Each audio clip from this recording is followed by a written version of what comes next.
So now let's consider the essential bandwidth of a signal. So we've seen that the energy, if you have an energy signal, then you're going to get a finite, that means there's a finite amount of energy. So practical signals are usually energy signals.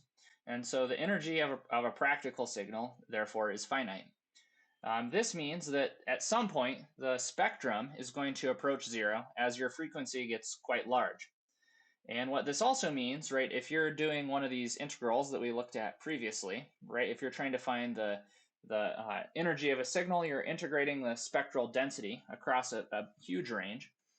This means that at some point within that integral, most of the energy is going to be contained within some band of frequencies.